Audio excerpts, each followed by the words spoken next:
Hello dear students, myself Rajnish Kumar. बच्चों, आज हम क्लास 9th का साइंस का चैप्टर नंबर 5 स्टार्ट करने जा रहे हैं। चैप्टर का नाम है the fundamental unit of life. और ये चैप्टर जो है, ये बायोलॉजी पोर्शन जो है उसका फर्स्ट चैप्टर है। ठीक है, तो यहाँ हम बच्चों पढ़ेंगे जितने भी लिविंग ऑर्गेनिजम्स होते हैं उनका जो बेसिक फंक्शनल यूनिट है वो क्या होता है, सेल होता है। तो सेल क्या चीज है, ये सेल की बनावट कैसी होती है, ढांचा कैसा है इसका, किस चीज का बना होता है सेल, सेल के अंदर जो वेरियस फंक्शनल पार्ट्स हैं वो क्या होते हैं, जिनको हम सेल ऑर्गेनेल्स बोलते हैं। ठीक है, साइटोप्लाज्म के अंदर प्रेजेंट होते हैं। तो सेल के कौन कौन से कामकाजी हिस्से हैं और सेल कैसे काम करता है, ये सारी चीजें हम इस चैप्टर में देखने वाले हैं। और ये चैप्टर बच्चों बेसिक है बायोलॉजी के लिए, और इसके ऊपर पूरी बुक भी है जो लिखी जा सकती है साइटोलॉजी नाम से, जहां पे हम पूरा सेल और सेल के अंदर के जो स्ट्रक्चर्स होते हैं उनको डिटेल में स्टडी करते हैं साइटोलॉजी में। The study of cell is cytology.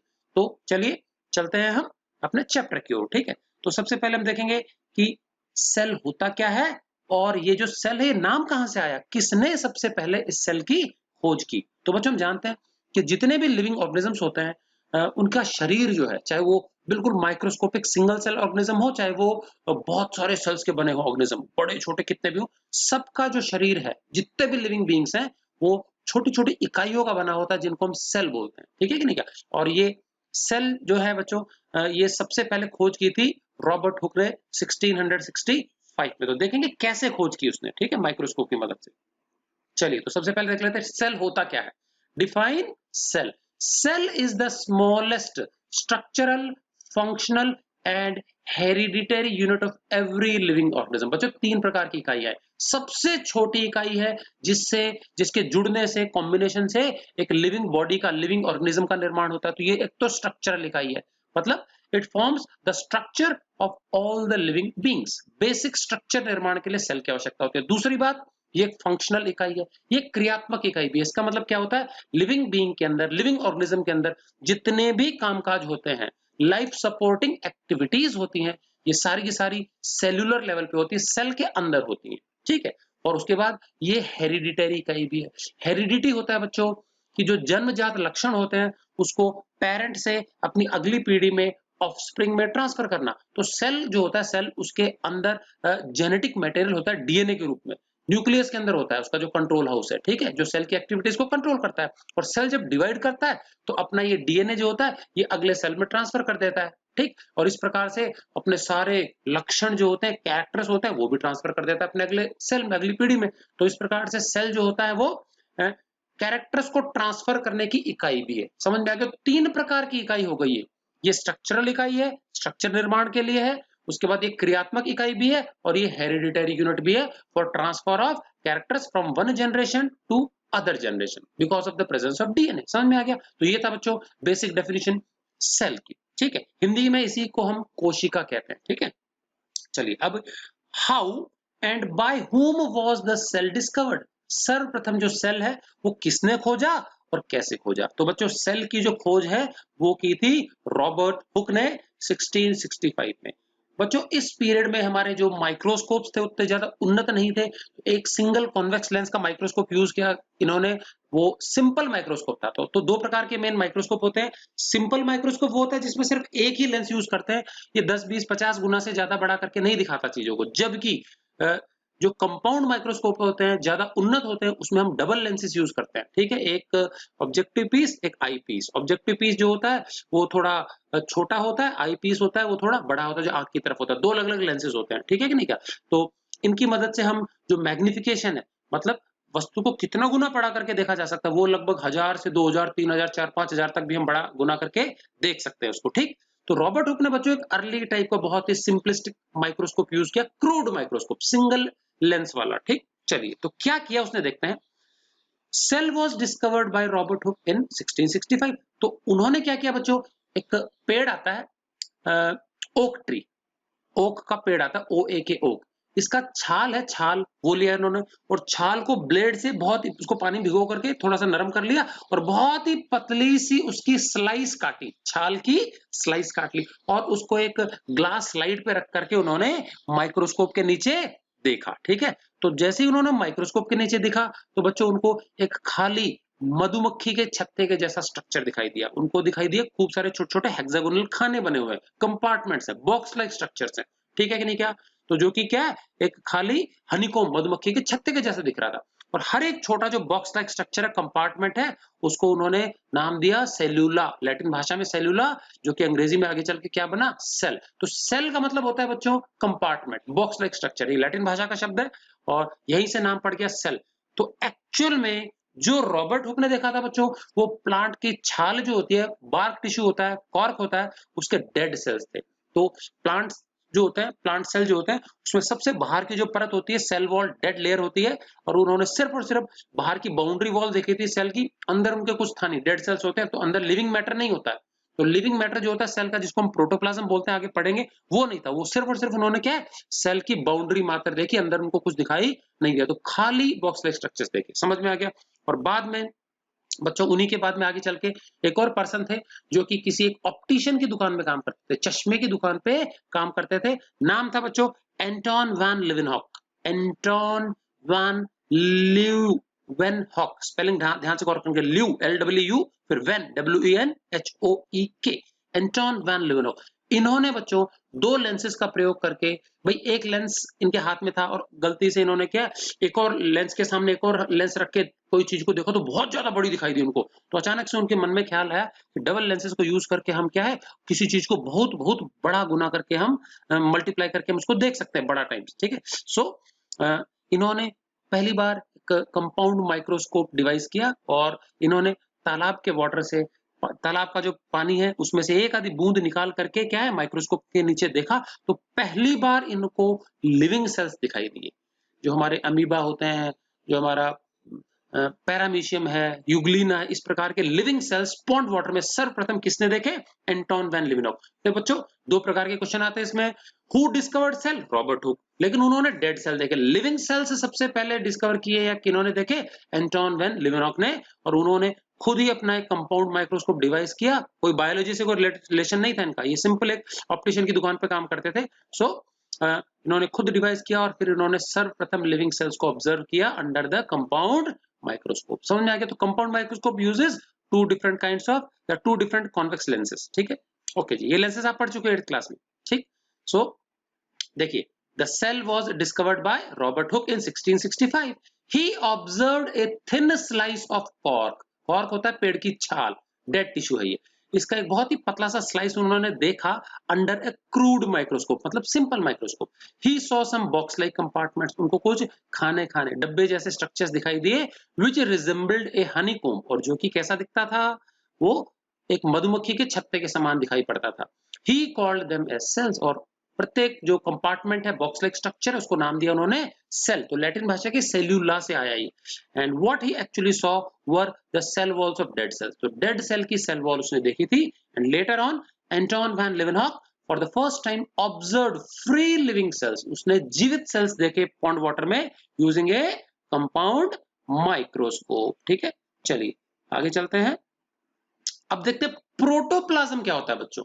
मैंने अभी बताया था कि जो भी सेल होता है, सेल खासकर अगर प्लांट्स की बात करें तो हर सेल के 3 बेसिक फंडामेंटल पार्ट्स होते हैं बच्चों। समझ में आ गया? तो एक तो होता है उसके बाहर प्रोटेक्टिव कवरिंग मेम्ब्रेन, बहुत ही डेलिकेट होती है, जिसको हम बोलते हैं सेल मेम्ब्रेन या प्लाज्मा मेम्ब्रेन, ठीक है, सेल मेम्ब्रेन। और सेल मेम्ब्रेन के अंदर एक जेली लाइक, मतलब ना तो लिक्विड है ना सॉलिड है, जेली लाइक मटेरियल प्रेजेंट होता है, ठीक है। और उसके सेंटर पे एक उसका कंट्रोल हाउस है जिसको न्यूक्लियस बोलते हैं। 3 बेसिक चीजें हैं जो कि हर सेल में होती है, चाहे वो प्लांट्स का हो चाहे वो एनिमल्स का हो। तो बेसिक 3 चीजें क्या है बच्चों, एक है प्लाज्मा मेम्ब्रेन, एक है साइटोप्लाज्म और एक है न्यूक्लियस। ये तीनों ही चीजें जो है ना, प्लाज्मा मेम्ब्रेन, साइटोप्लाज्म, न्यूक्लियस, ना तो ये पूरी तरह से लिक्विड है ना ये पूरी तरह से सॉलिड है, ये बच्चों जेली लाइक है, सेमी सॉलिड होती है। समझ में आ गया कि नहीं? क्या पिलपिली है, जेली लाइक मटेरियल्स है, ठीक है। और ये तीनों को इकट्ठा मिला करके प्रोटोप्लाज्म कहा जाता है। समझ में आ गया? सो द लिविंग, और जेली का मतलब लिविंग ही हो गया वो, ठीक। So the living jelly like material present in a cell, किसी भी सेल में जो भी जेली लाइक मटेरियल है, लिविंग कंपोनेंट है उसका, उसी को नाम दिया गया है प्रोटोप्लाज्म। और इसमें 3 चीजें शामिल होती है, the outer most protective covering that is plasma membrane, तो ये एक पतली सी झिल्ली है, मेम्ब्रेन है, ये प्रोटेक्शन देती है अंदर वाले कंपोनेंट्स को। फिर साइटोप्लाज्म है, और उसके बाद क्या होता है, न्यूक्लियस। न्यूक्लियस होता है सेल का कंट्रोल हाउस, बाद में सबके बारे में डिटेल में देखेंगे। और जो साइटोप्लाज्म है,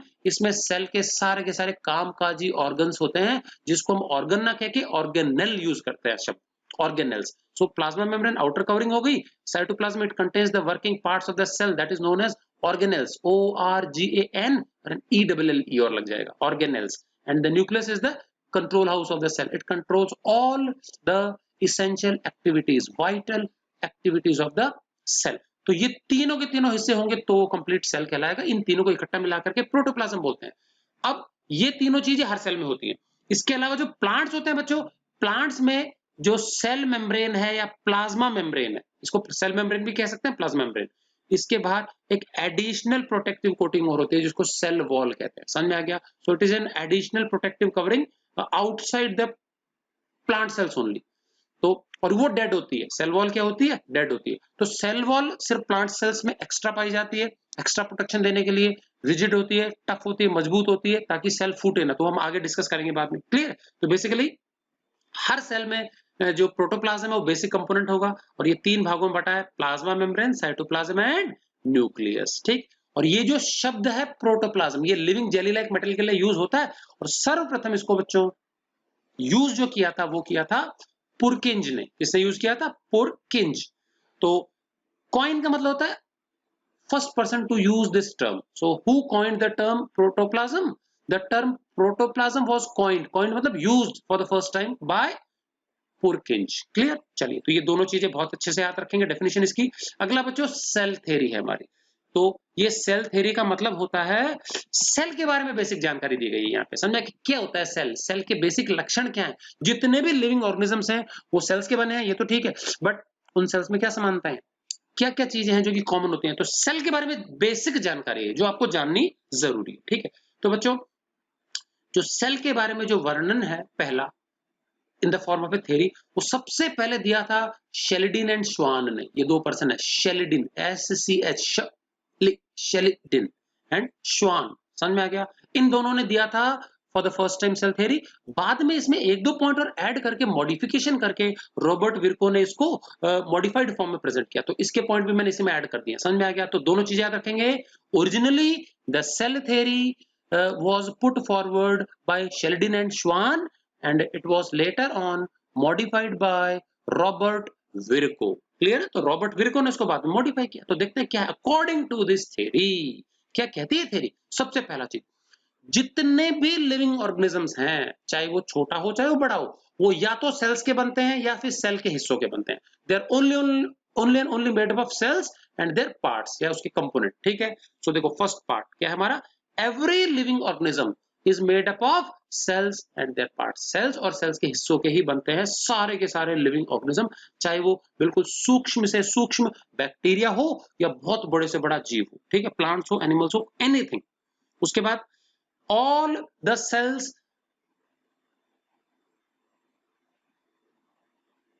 यहां बच्चों होना चाहिए बियर, BEAR, बियर मतलब रखते हैं।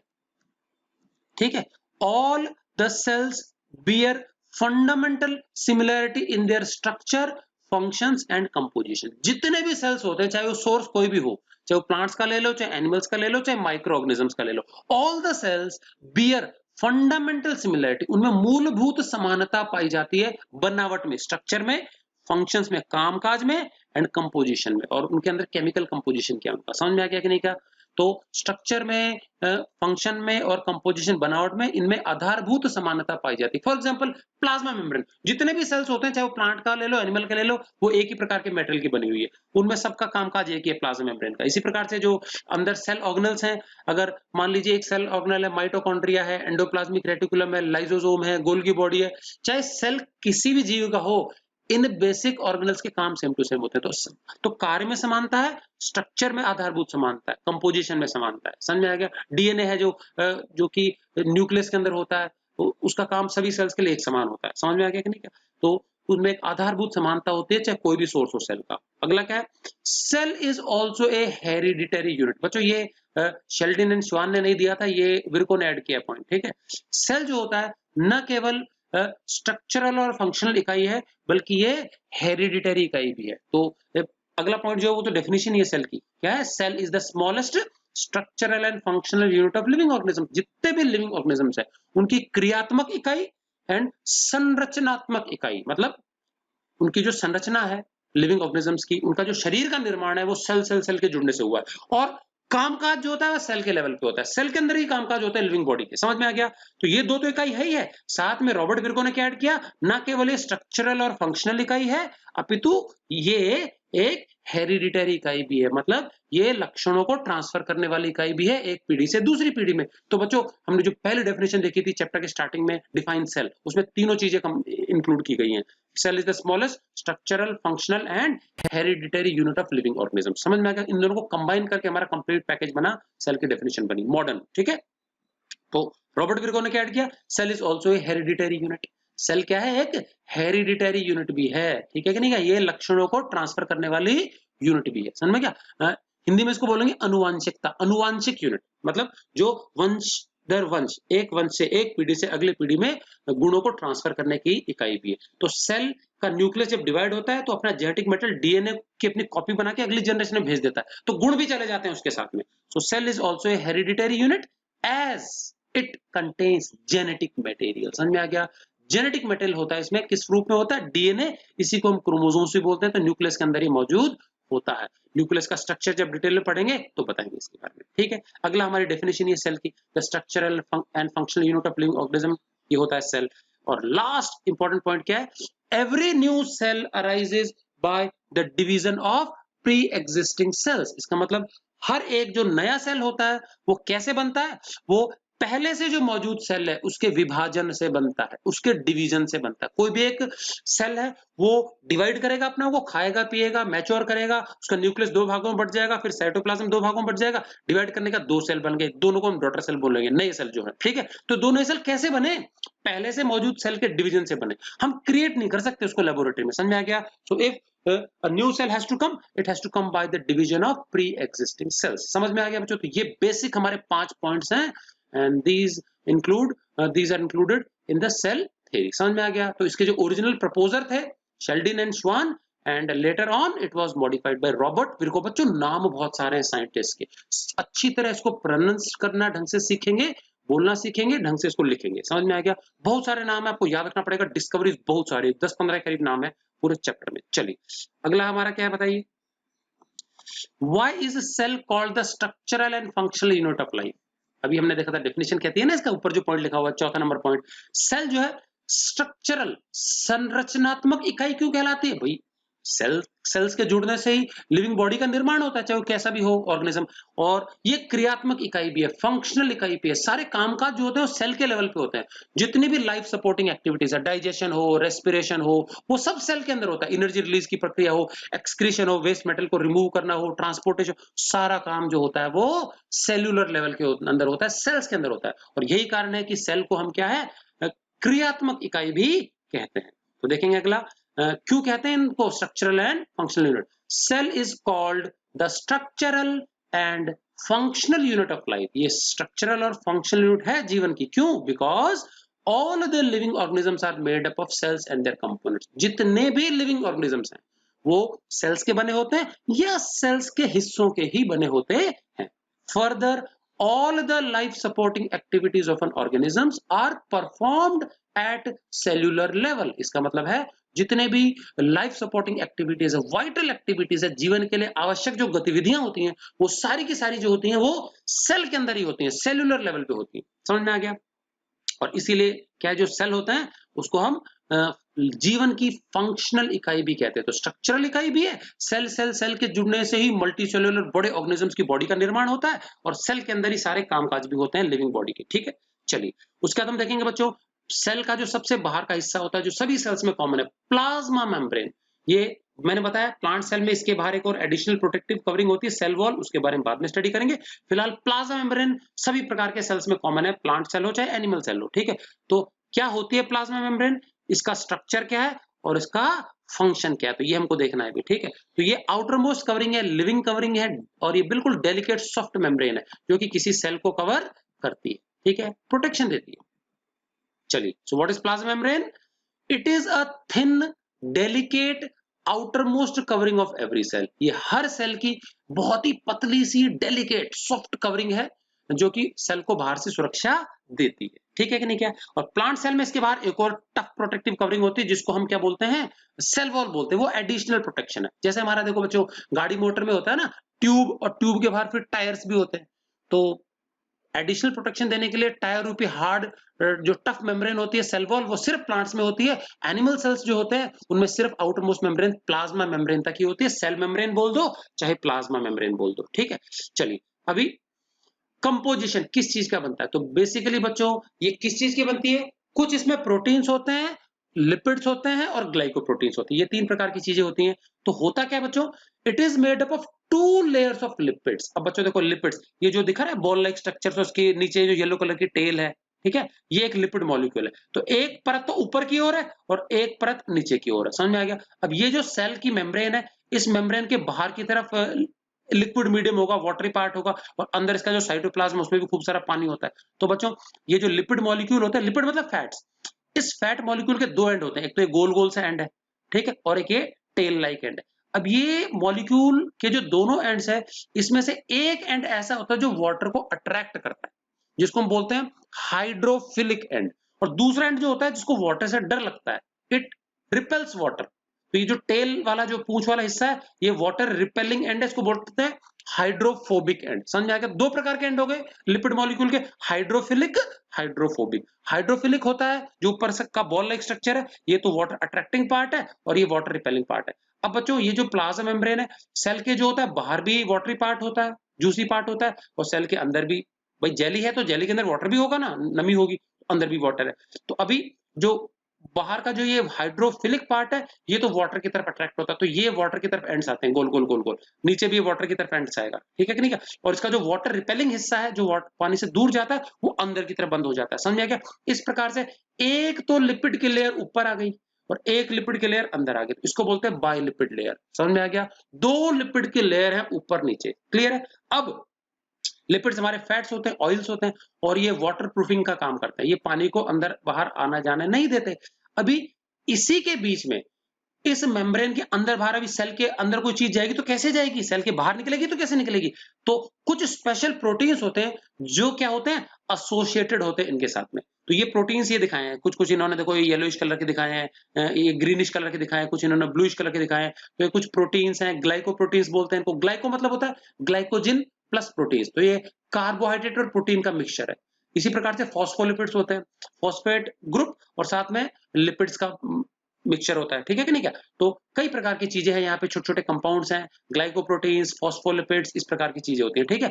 और सबसे इंपॉर्टेंट चीज बच्चों इसमें कुछ होते हैं प्रोटीन्स। कौन से प्रोटीन्स, जिनको हम बोलते हैं ट्रांस मेम्ब्रेन प्रोटीन्स। क्या बोलते हैं इसको, ट्रांस मेम्ब्रेन प्रोटीन्स। तो कुछ इसमें ऐसे प्रोटीन्स हैं जो ब्लू कलर के हिस्से में जो प्रोटीन्स हैं, और जो कौन से हैं, ये जो ग्रीनिश कलर के हिस्से हैं, ये हमारे फॉस्फोलिपिड्स हैं। तो प्रोटीन्स जो होते हैं वो ब्लूइश कलर के हैं, चाहे किसी भी रूप में हो, ठीक। अब कुछ ऐसे प्रोटीन्स हैं जो सिर्फ अंदर वाली लेयर में ही धसे हुए हैं, कुछ ऐसे प्रोटीन्स हैं जो सिर्फ ऊपर बाहर वाली लेयर में ही धसे हुए दिखेंगे, और कुछ कुछ ऐसे प्रोटीन्स हैं जो अंदर बाहर मतलब ऊपर से नीचे तक आर पार जाते हैं, ये कहलाते हैं ट्रांस मेम्ब्रेन प्रोटीन्स। क्या कहते हैं इसको, ट्रांस मेम्ब्रेन प्रोटीन्स। तो देखो ये, अब ये जो प्रोटीन है ट्रांस मेम्ब्रेन, इसके अंदर एक पतला सा टनल लाइक स्ट्रक्चर है, देखो ये गुफा जैसा स्ट्रक्चर बन रहा है, ये तो ये बाहर इधर खुल रहा है, ये अंदर इधर खुल रहा है। अब कोई भी चीज अगर हमको सेल के अंदर भेजनी है तो ये प्रोटीन्स पैसेज देते हैं, इनके अंदर से होकर के चीज अंदर बाहर आ जा सकती है। अब इंपॉर्टेंट चीज, जो भी चीज सेल के अंदर जानी है उसका साइज बिल्कुल इन टनल्स के साइज के हिसाब से होना चाहिए, मतलब समझ में आ गया। अब मान लीजिए कुछ छोटा सा मॉलिक्यूल है जो उसके साइज के हिसाब से वो तो आर पार चला जाएगा, आयंस है, वाटर है, कुछ इस प्रकार का, और कोई बड़ा मॉलिक्यूल है, बहुत बड़ा मॉलिक्यूल है, वो इस छेद के अंदर से नहीं जा सकता, तो नहीं जा पाएगा वो, ठीक है कि नहीं का। इसका मतलब क्या है, ये जो मेम्ब्रेन है बच्चों, इनमें जो ट्रांस मेम्ब्रेन प्रोटीन्स होते हैं, कुछ कुछ प्रोटीन ऐसे स्प्रिंग लाइक स्ट्रक्चर्स बना लेते हैं, तो अब ये जो स्प्रिंग लाइक स्ट्रक्चर्स है ये पैसेज देता है,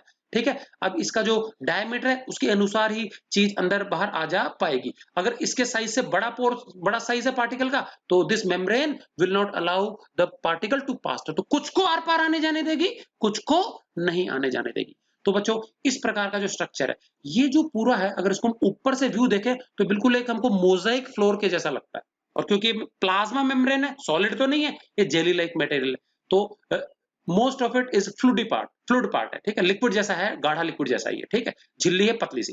तो अभी ऊपर से देखने पर बच्चों चिप्स का फ्लोर जैसा लगता है, आपने देखा होगा मार्बल चिप्स का फ्लोर होता है ना, बिल्कुल उसमें जगह जगह हम अलग अलग कलर के दाने दाने डालते फिर घिसाई करके बिल्कुल स्मूथ बना देते हैं, तो बिल्कुल इसी प्रकार से चिप्स का फ्लोर लगता है। तो चिप्स के फ्लोर को इंग्लिश में मोजाइक फ्लोर बोलते हैं, ठीक है।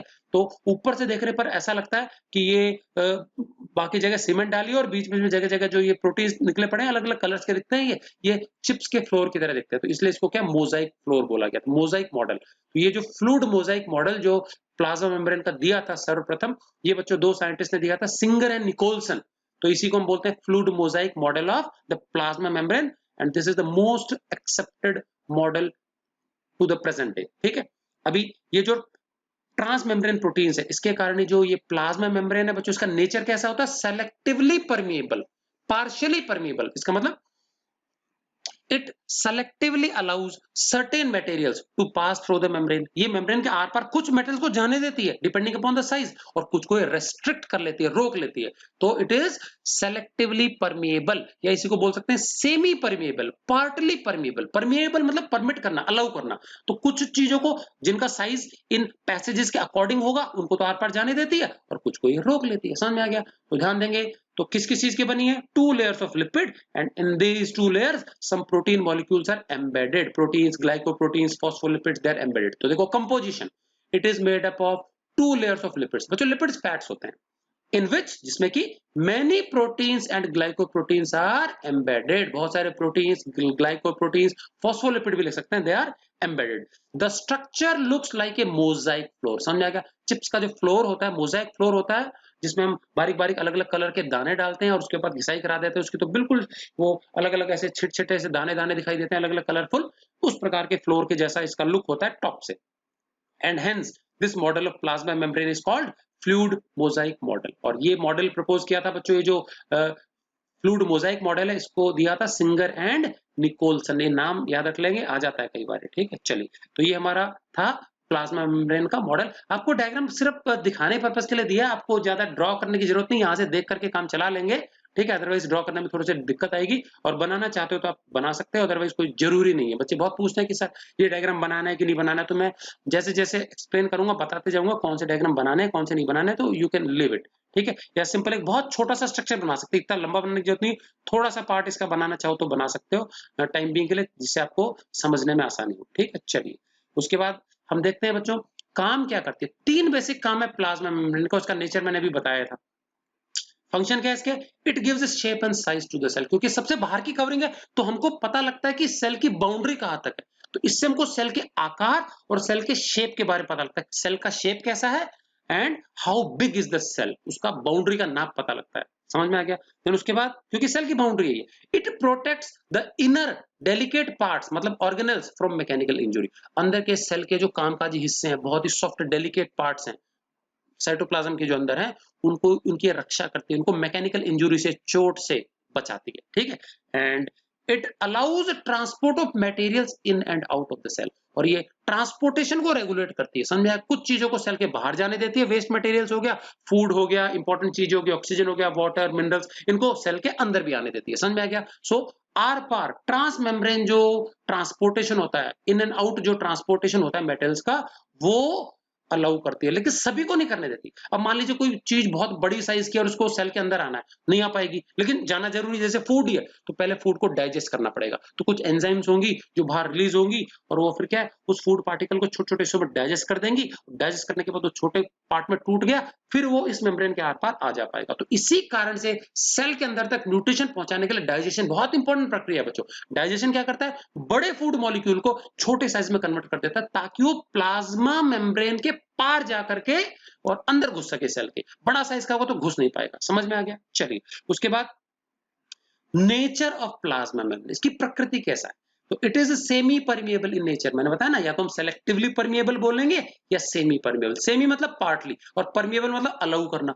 सो पार्टली ये अलाउ करती है, चीजों को आर पार जाने देती है, और कुछ को रोक भी देती है। तो इस साइज के ऊपर निर्भर करता है कि उसके ट्रांस मेम्ब्रेन प्रोटीन्स जो होते हैं उसके टनल साइज क्या है, पोर साइज क्या है। It selectively allows transportation of certain materials through it, अपने से कुछ मटेरियल्स के ट्रांसपोर्टेशन को तो अलाउ करती है, whereas restricts some other materials, लेकिन कुछ और जो मटेरियल्स है उसके ट्रांसपोर्टेशन को ये रोक देती है, रेस्ट्रिक्ट कर देती है। तो बच्चों ये था हमारा प्लाज्मा मेम्ब्रेन क्या होता है, उसका फंक्शन क्या है और उसका नेचर कैसा है। क्लियर है? तो बच्चों आज के इस वीडियो के लिए इतना ही। आगे हम नेक्स्ट क्वेश्चन में हम करेंगे कुछ बहुत इंपॉर्टेंट टर्म्स हैं, डेफिनेशंस हैं, उनका मतलब समझेंगे, वो करेंगे हम नेक्स्ट वीडियो में। So till next video, goodbye and thanks for watching. आप सभी इसको अच्छे से पूरा समझ के नोटबुक में नोट्स तैयार कर लेंगे। क्लियर?